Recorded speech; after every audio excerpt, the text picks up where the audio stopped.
오늘 저희가 함께 살펴보고 나누고자 하는 말씀은 요한계시록 7장 9절에서 17절까지의 말씀입니다. 요한계시록은 사도 요한이 그의 사역을 마무리하는 시기에 반모섬이라는 곳에 유배되어 있던 중에 하나님께서 보여주시는 그러한 계시의 글을 기록한 것입니다.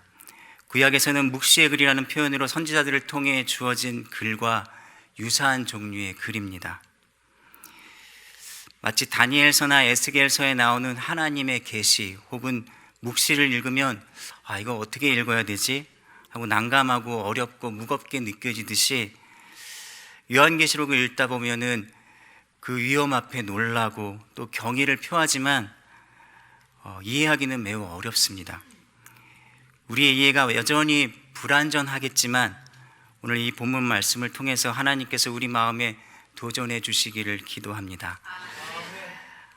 오늘 본문이 포함된 7장은 하나님의 손에 들린 책에 있던 그 7개의 인봉 중에 6째까지의 인봉이 떼어진 후에 보여진 계시를 기록하고 있습니다.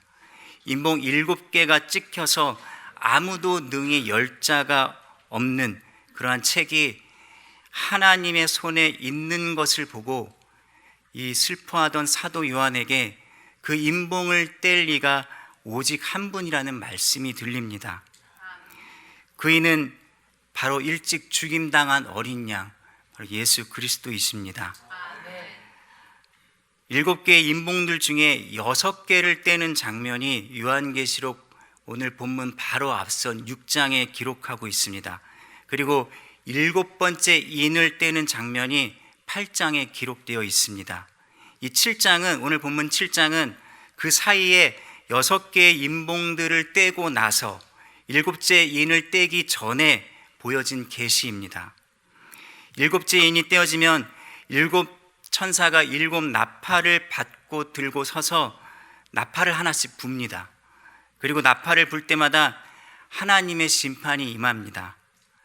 이 하나님의 심판이 있기 전에 하나님은 천사들을 통해서 사람들의 이마에 인을 치라고 하십니다. 하나님의 사람들의 이마에 인을 쳐서 극심한 하나님의 진노에서 그들을 보호해 주십니다. 이때 인치심을 받은 사람들을 계수하는 장면이 오늘 본문 바로 앞선 7장 전반부입니다. 이스라엘 자손의 각 지파 중에 입맞은 사람들이 14만 4천이라고 기록하고 있습니다. 12지파 각 지파마다 1만 2천 명이 인을 맞았다고 합니다. 인을 친다라는 것은 무언가를 확실히 하는 작업입니다. 그것이 만일 편지와 같은 것이라면은 편지를 기록한 이에 그 뜻을 담은 내용을 확고히 하는 작업입니다. 그 기록을 담은 이의 권세가 뒷받침이 되어 있습니다. 어느 누구도 그 내용을 바꿀 수가 없고 그 글을 기록한 이의 권세가 클수록 그 기록에 따라 순종해야 합니다.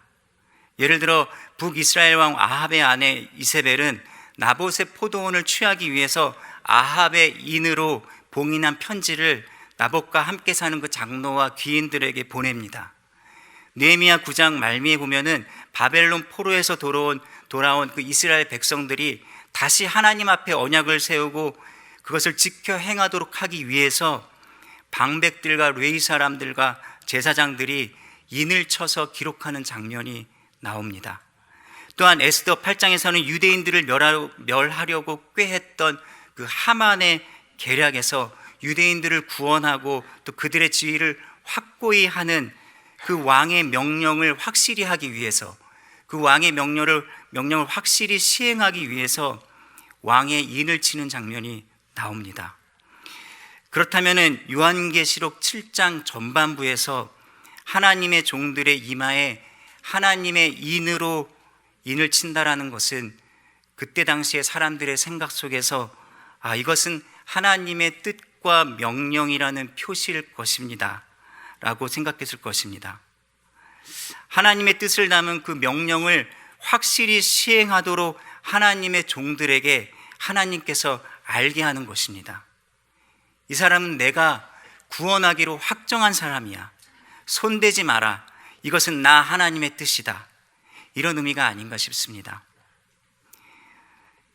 이스라엘 자손이 인치심을 받는 것을 본 후에 오늘 본문 9절이 시작됩니다. 9절은 이렇게 시작합니다. 이 일 후에 내가 보니. 어떤 일이 바로 앞에 있었나요? 이스라엘 자손의 각 지파 중에 하나님을 섬기고 그 계명을 지킨 하나님의 종들의 이마에 인을 치고 그들을 계수하는 장면입니다. 14만 4천이라는 많은 유대인들이 인치심을 받은 것을 본 후에 사도 요한의 눈은 이제 또 다른 장면을 보게 됩니다. 마치 영화 속에서 시선이 한 곳에 초점을 맞추고 있다가 그 너머에 있는 큰 그림을 조명해 주는 듯한 그러한 시선의 이동입니다. 그 장면 속에 많은 사람들이 서 있습니다. 어느 누구도 셀 수 없을 만큼 그 정도로 많은 사람의 무리들입니다. 이스라엘 자손 중에 하나님을 신실하게 섬긴 하나님의 종들을 14만 4천이라고 분명하게 계수한 것과 대조적으로 이 무리의 사람들은 너무 많아서 아무라도 능히 셀 수 없다라는 것입니다. 그럼 이 무리의 사람들이 누구라고 본문은 기록하고 있습니까? 그들은 각 나라와 족속과 백성과 방언에서 나온 사람이라고 기록하고 있습니다. 우리와 같이 이방인들 중에 하나님의 은혜를 입고 하나님과 예수님을 섬긴 하나님의 종들입니다. 이들은 흰 옷을 입었다고 13절은 기록하고 있습니다. 그들이 어떻게 이렇게 동일하게 흰 옷을 입고 있는지 본문 14절은 이렇게 기록하고 있습니다. 어린 양의 피에 그 옷을 씻어 희게 하였다. 죄인이었으나 예수님을 믿는 믿음 안에서 예수님의 피로 정결하게 되고 회개하여 하나님의 말씀을 따라 살아온 사람들입니다. 이들은 또한 큰 환난에서 나온 사람들이며 늘이라고 14절은 기록하고 있습니다. 하나님과 예수님을 믿는 그 믿음을 인해서 큰 환난과 고통과 어려움을 지나온 사람들입니다. 이 수많은 무리의 사람들이 모두 흰 옷을 입고 서서 하나님과 어린 양을 찬양합니다. 큰 소리로 외쳐 노래합니다. 10절입니다. 큰 소리로 외쳐 가로되 구원하심이 보좌에 앉으신 우리 하나님과 어린 양에게 있도다. 사도 요한은 태어나면서부터 유대인이었고 유대인의 사도로 살았던 사람입니다. 뼛속까지 유대인인 그에게 하나님께서 보여주신 비전은 하나님의 구원이 유대인에게서 시작해서 열방의 모든 민족과 족속과 방언에 이른다라는 것입니다. 그리고 유대인이나 이방인에게나 우리는 하나가 되어서 우리 하나님을 섬긴다라는 것입니다. 우리 하나님, 이 표현은 요한계시록 7장에서 3번 반복되고 있습니다. 3절과 10절과 그리고 12절에서 반복해서 나오는데 10절은 이방 민족 중에서 구원함을 입은 그 수많은 셀 수 없는 무리들이 한 입으로 부른 찬양 중에 나오는 표현입니다. 유대인의 하나님만이 아니라 또 이방인들의 하나님만이 아니라 우리 모두의 하나님인 것입니다.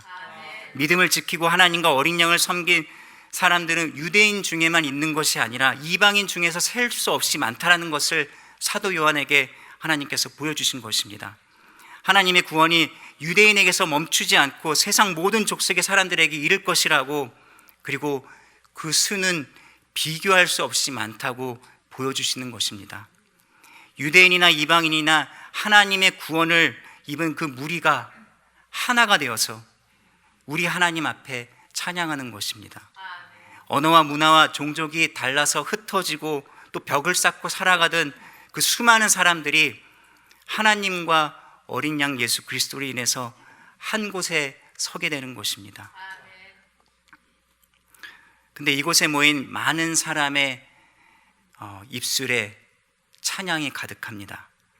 세상에서 많은 환난을 당하고 고통을 당했으나 그들의 마음과 입을 채우고 있는 것은 찬양입니다. 구원의 은혜를 베풀어 주신 그 하나님과 어린 양께 감사한 마음이 그들의 영혼과 마음과 입을 채우고 있습니다. 환난 중에 믿음을 저버리기에는 하나님의 그 은혜와 그리스도의 사랑이 너무 컸습니다. 믿음을 저버리지 못해 오히려 고통과 불이익과 심지어 죽음을 택하기도 했습니다.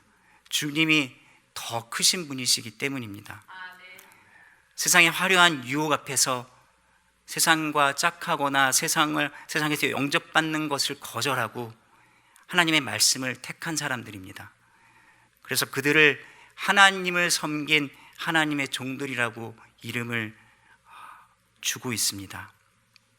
그 하나님의 종들이 외치기를 구원하심이 보좌에 앉으신 우리 하나님과 어린 양께 있도다. 하나님 앞에 구원을 입은 큰 무리의 사람들이 이 찬양하는 그 모습을 보고 그 무리의 노랫소리에 천사들이 화답합니다. 12절입니다. 아멘. 찬송과 영광과 지혜와 감사와 존귀와 능력과 힘이 우리 하나님께 세세토록 있을지어다. 아멘. 모든 천사들이 보좌 앞에 엎드려 얼굴을 대고 하나님께 경배하여 말했다고 기록하고 있습니다. 오늘 본문에서처럼 엎드리다 그리고 경배하다라는 표현이 나란히 함께 사용되는 경우가 성경에 종종 있습니다. 그 중에서 주목해서 보고 싶은 구절이 있는데 마태복음 4장 9절의 말씀입니다. 마태복음 4장은 예수님이 사단에게 시험 받으시는 장면입니다. 사단이 예수님을 3번 시험하고 있습니다. 그 중에 3번째 시험이 바로 9절입니다. 가로되 만일 내게 엎드려 경배하면 이 모든 것을 내게 주리라. 이때 오늘 요한계시록 본문 11절에 사용된 엎드려 그리고 경배하여 이 두 동사가 이 마태복음에 동일하게 사용되고 있습니다. 사단은 하나님의 자리에 앉고 싶어 했습니다. 하나님만이 받으시기에 합당한 그 찬송과 경배와 섬김을 자신이 받고 싶어 했습니다. 예수님을 그래서 유혹합니다. 자신을 섬기고 자기에게 엎드려 경배하면은 그러면 세상의 영광과 권세와 존귀를 얻게 될 것이라고 유혹합니다. 그 유혹 앞에 예수님은 대답합니다. 10절입니다. 사단아 물러가라.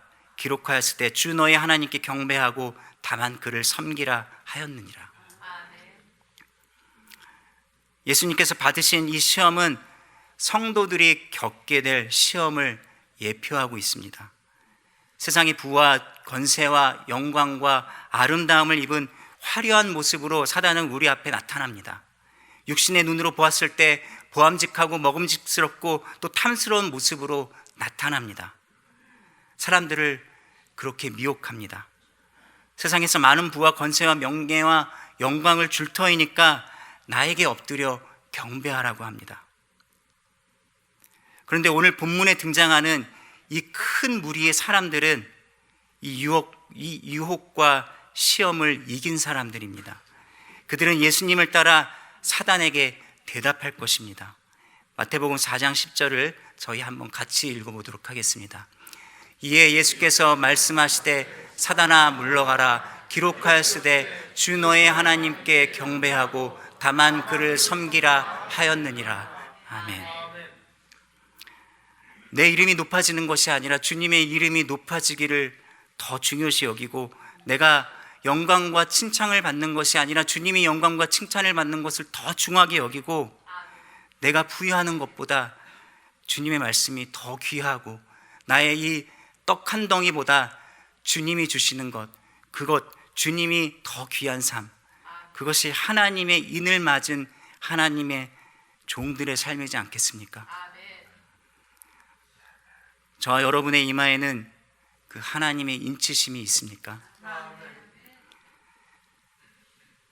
세상의 유혹 앞에서 하나님을 섬기고 하나님께만 경배하기로 선택한 사람들에게 하나님께서 은혜를 주십니다. 그들의 삶에 나타나는 변화들을 오늘 본문 후반부는 기록하고 있습니다. 그들은 밤낮 하나님 임재 앞에서 하나님을 섬기며, 또 하나님께서 그들을 지키며 공급자가 되어주셔서 다시는 줄이거나 목마르지 않을 것이며, 아무것도 그들을 해할 수가 없으며 그들의 모든 눈물을 씻어주실 것이라고 기록하고 있습니다. 밤낮 하나님의 임재 앞에 살아가면서 우리의 삶의 모든 무거움과 짐을 하나님께 책임지시며 우리를 해할 것도 없는 그런 안전하고 평안한 삶. 이 약속은 참으로 놀랍습니다. 그런데 더 놀라운 것은 이들에게 주신 그 마지막 약속은 그들의 모든 눈물을 씻어주신다라는 것입니다. 17절에 나오는 씻어주시다라는 그 동사는 요한계시록에 3번 사용됩니다. 사실 이 동사의 원어는 주로 부정적인 표현으로 죄를 없애거나 죄인을 없애버리실 것이라는 의미로 구약과 신약에 사용되고 있습니다. 이 씻어주신다라는 의미보다는 도말하다, 멸하다라는 의미로 주로 사용되고 있습니다. 예를 들면은 창세기 7장에서 타락한 인간의 죄악을 벌하기 위해서 노아에게 지면의 모든 생명을 쓸어버리라 라고 말씀하실 때, 혹은 이스라엘을 괴롭힌 그 아말렉 족속을 다시는 기억함이 없게 하시겠다라고 하나님께서 말씀하실 때, 또는 죄를 범한 그 다윗이 내 죄가를 도말하소서라고 노래하며 자신의 죄를 없애주기를 바랄 때 사용되는 단어입니다. 한편으로는 죄를 없애고 죄인을 없애버리시겠다라는 것이 단지 부정적인 표현은 아닌 것 같습니다. 그 결과는 매우 긍정적입니다. 죄와 죄인을 없애버리신다라는 그 심판은 사실 우리에게 축복이지 않습니까? 근데 본문에 씻어주시겠다라는 이 사용된 동사가 눈물과 함께 나오는 경우는 성경에서 많지 않습니다. 모든 사람들의 눈물을 씻어주시겠다라는 그 표현이 이사야서에 나오기는 합니다. 그러나 오늘 본문에 사용된 이 씻어주시다라는 그 동사는 이사야에 사용된 동사보다 더욱 강조된 의미를 지니고 있습니다. 눈물을 씻어주시되 이제 찾아볼 수 없도록 없애버리시겠다라는 하나님의 확고한 뜻이 담겨 있습니다. 눈물을 씻어주신다라는 표현이 성경에 많지는 않습니다. 눈물이라는 단어는 꽤 많이 나오고 있습니다. 그렇지만 눈물을 씻어주시다라는 표현은 구약과 신약을 통틀어서 단 3번 나오고 있습니다. 앞서 언급한 이사야서 25장 8절이 그 하나이고, 나머지 2번의 표현은 요한계시록에 나오고 있습니다. 하나는 오늘 본문 7장 17절이고 다른 하나는 요한계시록 막바지에 있는 21장 4절입니다. 이 이사야서와 요한계시록의 특징은 하나님께서 장차 있을 일을 묵시로 보여주시는 글입니다.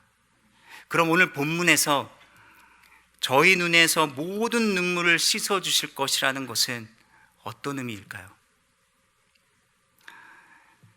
이사야서 25장 8절을 보면은 모든 얼굴에서 눈물을 씻기신다라는 그 표현 바로 앞서서 다음과 같이 기록하고 있습니다. 사망을 영원히 멸하실 것이라. 모든 얼굴에서 흘리는 그 눈물, 모든 사람들이 피할 수 없는 그 흘릴 수밖에 없는 그 눈물이 단지 삶의 무게와 고통이 아니라 사망과 죽음과 연관되어 있다는 것입니다. 이러한 의미는 요한계시록 21장 4장을 통해 다시 확인됩니다. 21장 4절을 보시면은 모든 눈물을 그 눈에서 씻기심에 다시 사망이 없고 애통하는 것이나 곡하는 것이나 아픈 것이 다시 있지 아니하리니. 우리는 삶의 무게와 고통과 아픔을 인해 눈물을 흘립니다. 그러나 아담 이후로 어느 누구도 피하지 못하는 눈물이 있습니다. 사망을 인한 눈물입니다. 일반적인 사람이라면 사랑하는 사람이 죽은 것을 보면서 우는 경험을 하지 않은 사람은 없습니다. 내 부모이든 아니면 남편이든 아내이든 형제이든 자녀이든 사망으로 인한 그 상실감에 우리는 누구나 울어본 경험이 있거나 또 앞으로 그러한 경험을 하게 될 것입니다. 주님께서 눈물을 씻으시겠다라는 그 단호하고 확실한 약속은 사망의 문제를 해결하시겠다라는 분명한 약속과 연관되어 있습니다. 우리는 이미 영생의 약속을 가졌지만 여전히 육체의 죽음을 경험하면서 살아가고 있습니다. 그러나 그 날에는 주님께서 육신의 사망의 문제를 해결하시겠다라는 약속을 주시는 것입니다. 다시는 사망이 우리를 주관할 수 없게 하셔서 사망으로 인해 우리 눈에 눈물을 흘리거나 곡하거나 애통하는 일이 없을 것이라는 것입니다. 하나님의 어린 양, 우리를 위해 대신 죽으신 그 예수님이 우리의 목자가 되셔서 우리를 생명수샘으로 인도하실 것이기 때문입니다. 그 영원한 생명이 믿음의 성도들에게 선물로 주어지는 것입니다. 오늘 본문을 보시면 큰 무리의 사람들이 서 있습니다. 누구도 셀 수 없는 이 큰 무리의 사람들이 하나가 되어서 하나님과 어린 양을 찬양하고 있습니다. 우리를 위해 그 아들을 아낌없이 내어주신 그 하나님과 우리를 위해 그 생명을 아끼지 아니하신 그 예수님 때문에 우리는 이 자리에 서 있습니다. 밤낮 하나님을 섬기며 하나님의 은혜와 사랑 안에 거합니다. 다시는 사망이 없는 영원한 생명 속에서 하나님을 섬기며 살아가는 이 약속은 묵상할수록 위로를 주고 또 도전을 얻는 그러한 말씀인데, 여러분에게는 어떤 위로와 도전이 되고 있습니까? 많은 것 중에 저는 3가지 정도를 여러분과 나누고 싶습니다. 우선 신앙을 이유로 고립과 외로움과 따돌림과 또 미움을 당할 때 이 말씀은 큰 위로가 될 것입니다. 저희는 사실 살아가는 환경이 좋은 곳이라 신앙을 이유로 공개적으로 미움을 당하는 경험은 많지 않습니다. 그러나 한국에 100년 전만 하더라도 신앙을 이유로 많은 사람들이 목숨을 잃어야 했습니다. 또 많은 초대교회 유대인 성도들은 같은 유대인에게서 또는 로마인에게서 엄청난 핍박과 고난을 미움을 받았습니다. 오늘날에도 생명의 위협을 느낄 정도로 어려움을 겪는 성도들이 세계 곳곳에 있다는 것을 우리는 잘 알고 있습니다. 우리가 경험하는 것이 그렇게 극심하게 위험한 환경은 아닐지라도 신앙 안에서 우리가 가진 그 생각으로 믿지 않는 사람들과 부딪힐 때 여러 가지 난감한 경험들을 하게 될 수 있습니다. 때로 직장이나 학교에서 신앙을 드러내지 못하는 경험을 해보신 분들도 있을 것입니다. 때로 신앙을 인해 외로운 시간을 보내는 경험을 해보신 분들도 있을 것입니다. 그러할 때에도 우리는 홀로 서는 것이 아닙니다. 셀 수 없는 그 수많은 사람들이 우리와 함께 서 있는 것입니다. 같은 뜻과 목적과 같은 기쁨 안에서 함께 서 있는 것입니다. 신앙 안에서 옳은 길을 따르고자 할 때 세상에서 미움을 받을 수 있습니다. 사람들에게 이간질과 따돌림을 당할 수가 있습니다. 그러나 결국은 주님께서 우리를 영접하실 것이며 주님을 사랑하는 그 수많은 성도들과 함께 우리가 함께 할 것입니다. 당장의 외로움이 마음이 낙심되지 말아야 할 것입니다. 세상에서 미움을 받더라도 주님이 우리의 위로자가 되실 것입니다. 둘째로 이 말씀은 우리가 함께 선 자들이라는 사실을 알려주고 있습니다. 사상과 인종과 언어와 그런 장벽을 넘어서 주님이 우리를 하나로 묶어서 한 곳에 서서 하나님을 찬양하게 하십니다. 언어와 문화가 달라서 하나의 공동체로 섞일 수 없는 사람들인 것처럼 느껴질 때가 있습니다. 다 그런 것은 아니지만 중국인 사람들에게 복음을 전하다 보면 벽에 부딪힐 때가 있다고 합니다. 중화 사상을 가진지라 역사 속에서 한국을 중국의 속국 정도로 여기는 역사 인식을 느낄 때가 있다고 합니다. 그런 가운데서 사랑하려면 벽 하나를 뛰어넘어야 하는데 쉽지 않다는 얘기를 들은 적이 있습니다. 또 이웃에 일본의 경우가 있습니다. 그렇게 역사와 정치와 경제의 문제가 뒤섞이면은 다른 민족을 사랑하고 섬기고 복음을 전하는 것이 쉽지가 않습니다. 아름다운 교회의 아름다운 부분 중에 하나는 이렇게 다른 인종과 언어의 장벽을 넘어서 함께 복음을 전하는 데 힘쓰는 모습이 아닐까 싶습니다.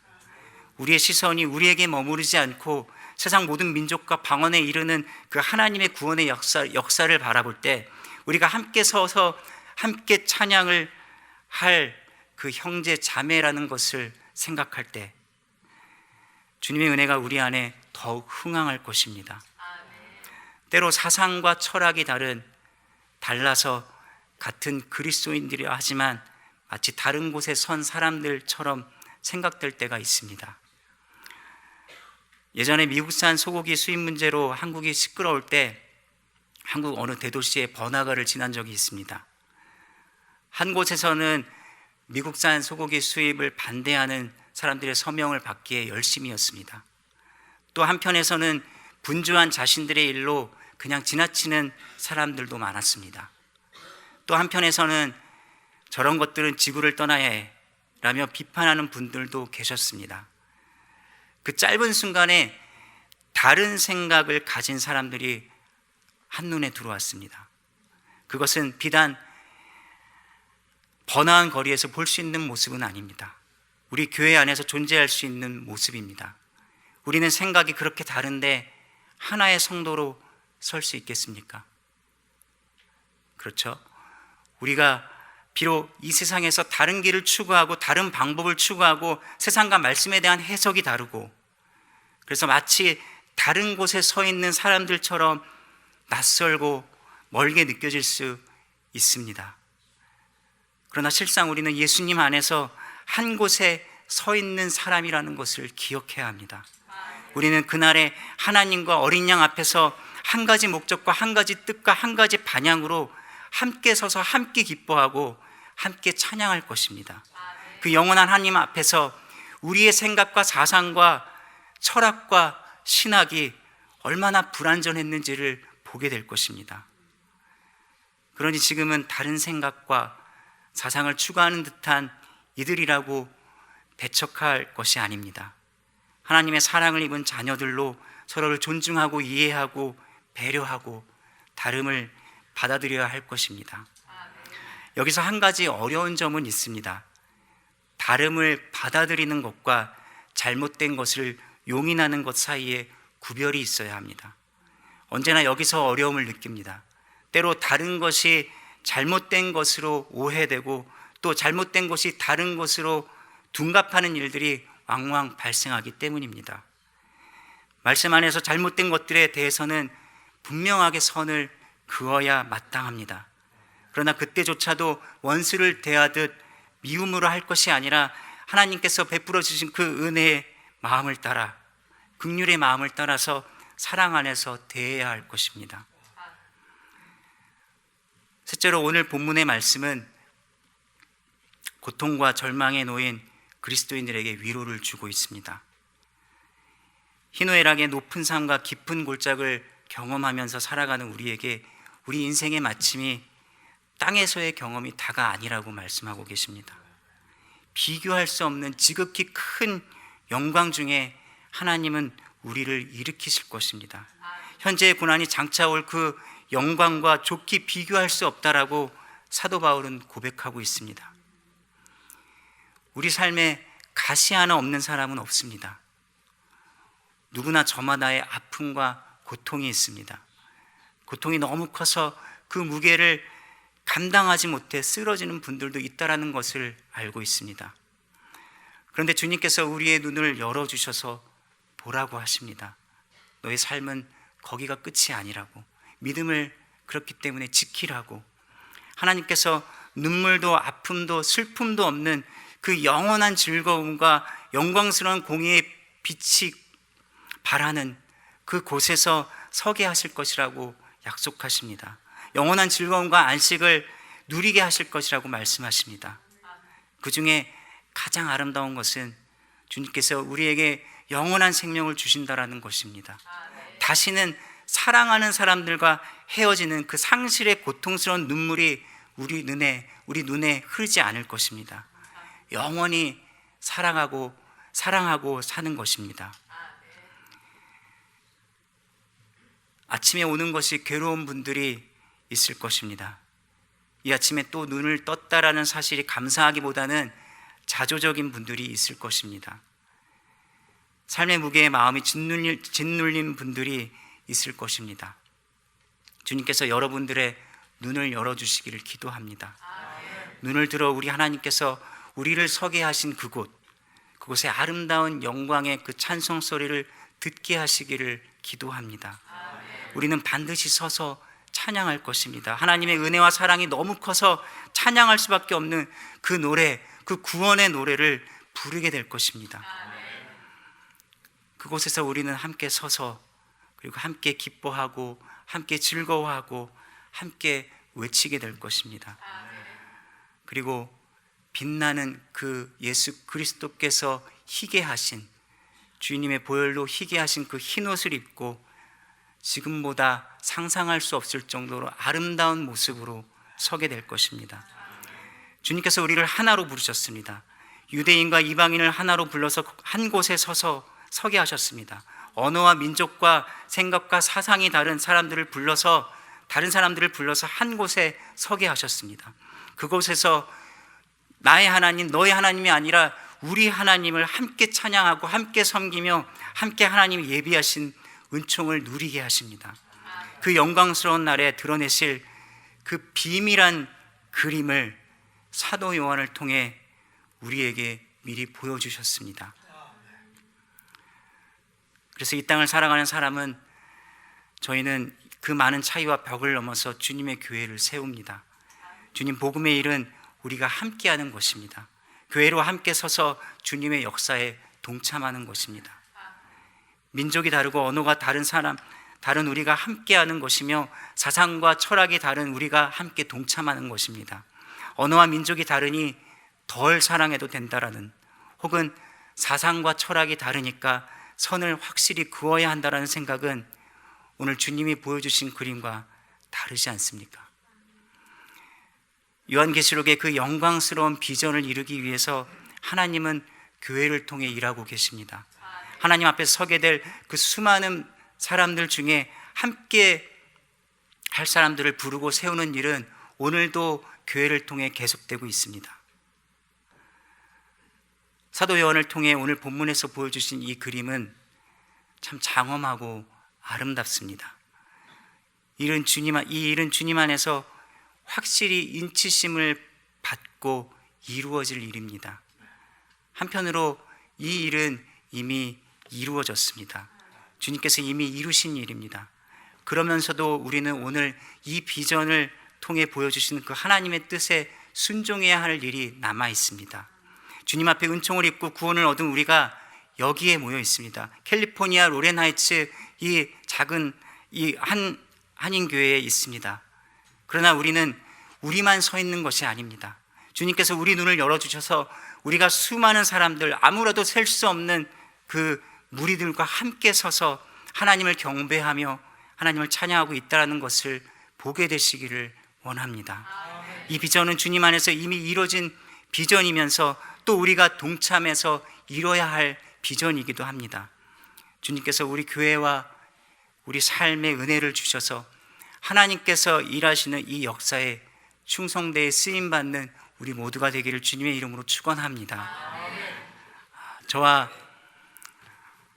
저희 가정이 이곳 로렌하이츠에 위치한 아름다운 교회의 멤버가 된 것이 3년인 것 같습니다.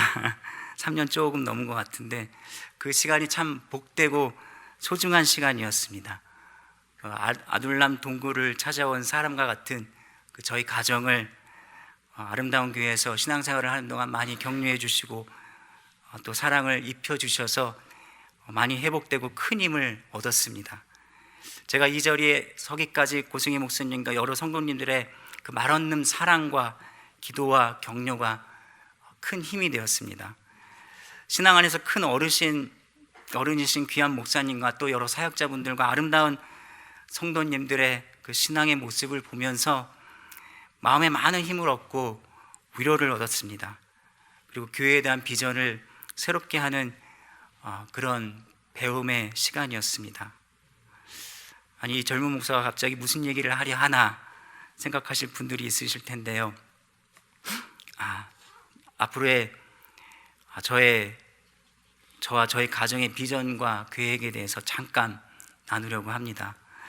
나눌 수 있도록 배려해 주신 고목사님과 교회에 감사를 드립니다. 주님께서 어떻게 저희 가정을 사용하시기 원하실까 고민하면서 기도하던 중에 교회 개척에 대해서 생각하게 되었습니다.